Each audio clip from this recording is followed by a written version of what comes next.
Hey there, my name's Nick. I'm the Mystic Next Door. I'm the creator of Mystic Sound Healing. And one of the questions that people ask me so often is, how do I pick a bowl? Like, how do I pick something that's right for me? I play metal bowls mainly, so I'm going to speak about metal bowls today, Tibetan singing bowls. In another video, I'll definitely do a breakdown of the differences between metal and crystal bowls and some of the pros and cons of each. But today we're just talking about metal bowls, and you'll see these in spiritual bookshops. You'll see them at fairs, in different booths and things like that. And they're awesome. Like, sound healing is so amazing and so powerful. And it's really wonderful to have one of these bowls hanging around your house that you can play. How do you pick one though, right? What are you looking for? Well, number one is it's a very personal thing. And so you just want to pick what feels right to you. And when I say feels, not like an emotional connection to a bowl, I guess you could have that. But what I mean is when you play it, how does it make you feel in your body? When you close your eyes and just hear the sound, how does it feel in your hand? Like if you're holding it in your hand, to feel it resonate in your body. Is it does it sound harmonious to you? Does it feel good for you, basically? And that's just something that you just have to play around with, right? So how you hold it, if you missed my other video, is when you're testing out bowls, particularly smaller bowls, is you don't want to grip the bowl like that. Just have it rest in your hand with your fingers open so that the bowl can really vibrate, right? The vibration will go right up your arm. And then you'll have a mallet there, right? And they have also wands, also in my other video. I'll link it below. And you just, when you strike it, you take a breath.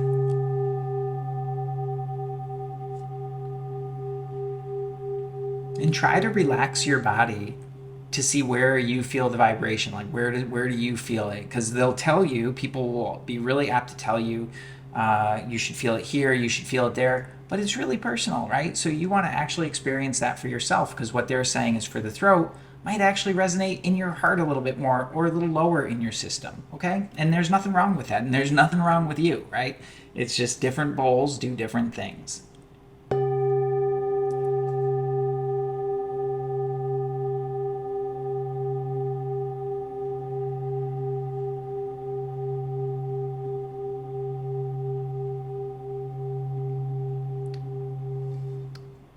Now you'll see all different sizes. The smaller bowls are higher pitched, the bigger bowls are lower pitched in general. Can depend on the thickness of the metal as well. So when you're looking for that, you'll see it, when you play the bowls, and you'll hear that as well. One of the things that you're looking for when you're out there, you'll see a lot of machine-made bowls. So they're machined. You can see it around the edges. They're typically more sharp. I don't actually have any of those here, but you'll see they're typically more sharp. And you can, when you look at them, you can see a kind of exactness that can really only be done by machines. And those are fine. Nothing wrong with them. But what I love is the hand hammered bowls, and that's basically exclusively what I play. Everything I play is handmade, and I do that because there's something that happens with the maker when they are going through that process, where it really helps to find the specific tone. You can tell that there was a real person that hammered it out, that was looking for the point of resonance, right? The place where it really resonates with itself. Because you'll pick up certain bowls, and some of them, they'll just sound like kind of almost like out of tune with itself. Like the low note and then the high note, it sounds kind of dissonant. I think the closest one I have to that is this one. No, not that one. Oh, it's this one.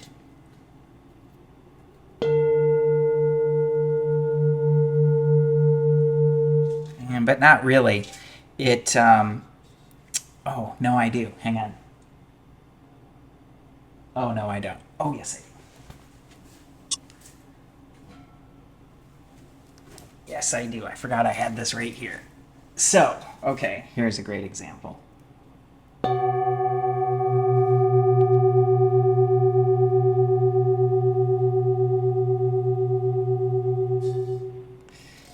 And it's a beautiful bowl. Like, check out, it's got this cool engraving on the bottom. It's got a neat ohm on it. It's got an inlay in it.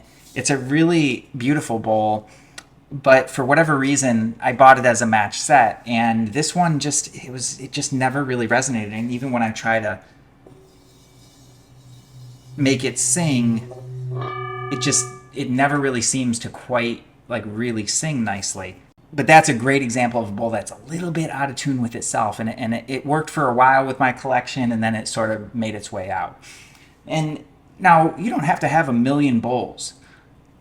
When you get past your first one, though, you're going to want to make sure that they sound nice together, because one bowl is amazing, but when you have bowls that are tuned up together, which is not always so easy to find with metal bowls, particularly when you're piecemealing a collection, but even within collections, when they're selling like 7 bowls all together, they're not always in tune. So you really do want to play them, and if you don't have a musical ear, you want to use a tuner on your app to see like how close to in tune are these and how do they resonate together.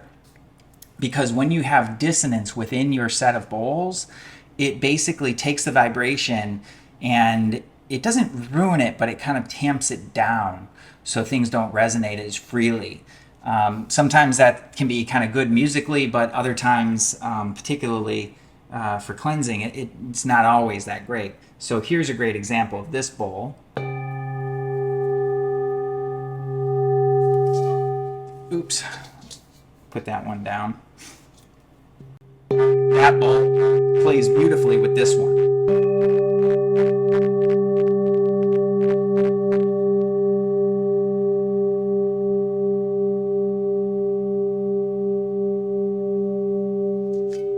I just love playing those two bowls together, right? When you listen to them together.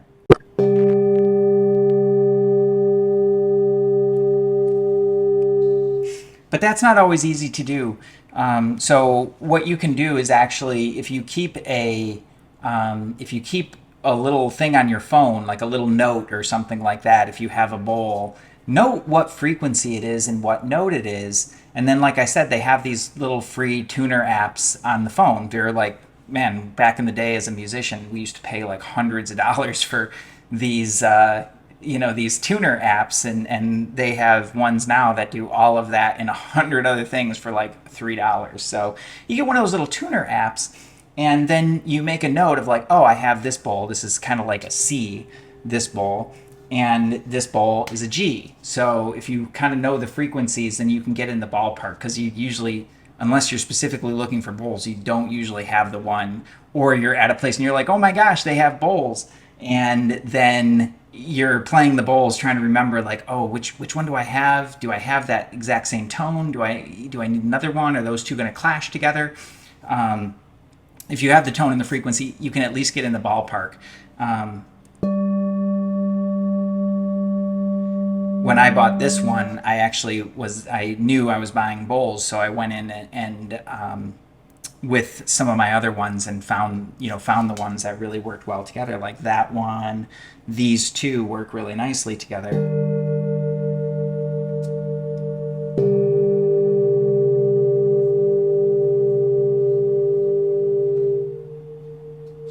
And that's a few things that you're looking for. You want to know the tone. How does it feel? When I hit it, does it resonate nice in my body? Do I like the way that it sounds? Okay. Secondly, if you're looking for, if you want something that's really going to have a great resonance to it and ring a long time, you're looking for something that's handmade for sure. They have all different styles of that. Like this is definitely an older style bowl. This one's probably 50 or 60 years old. This one's not that old, but it is, it's got these really neat little inlays in it. And it's probably about 20 years old now. And it's directly from India, but you can see that it's hand hammered. These new full moon bowls, so these were hammered out on the full moon. You can even see the little indentations. Like that's something very normal that you would see on handmade bowls. Well, these are a little bit thicker. They vibrate really beautifully. They're a newly made bowl. I love them. Like the way that the high overtones come out, they're really great. But you kind of got to just know what you're looking for and play around with them, right? So you're looking for something handmade, typically. And then beyond that, if you're getting into buying more than one bowl, careful, right? I can tell you, like anybody, it's kind of an addiction, right? Once you get them and start playing them, they're really fun to play together. Well, you want to have an idea of which ones do you have, like have that on a little note, and what are the frequencies, and you can do a little search on like which frequencies they are, and that'll help you to get in the ballpark of bowls that will really work well together. But if you can, if you know you're going to be shopping for bowls, bring what you have for sure, because you want to be able to play them together. That's actually really important to know how they resonate together, because each one of these, like I love my collection and every bowl in it. Everyone's awesome, but together they become something greater than each individual, like greater than the sum of its parts, right? So it's that's what you're looking for when you're putting together a collection. So I hope that's helpful for you. If you've got other questions, comment below. I'd love to hear what's on your mind. I'd love to hear, what sort of bowls you're into, what sort of things that you found, or what other questions you might have. And every month on the full moon, I do a live stream sound healing. So I broadcast out right here on YouTube. I broadcast out a full broadcast setup in stereo quality. It's really great audio quality, and you just plug in and bliss out, and I'll guide you through the whole experience, right, from start to finish. It takes about an hour, 75 minutes. If you want to learn more about that, you go to mysticsoundhealing.net, and you'll find all the information there. You'll find a few of my other recordings there as well. So I hope you enjoyed this. Love to hear from you in the comments. Have a great day. Talk soon. Peace.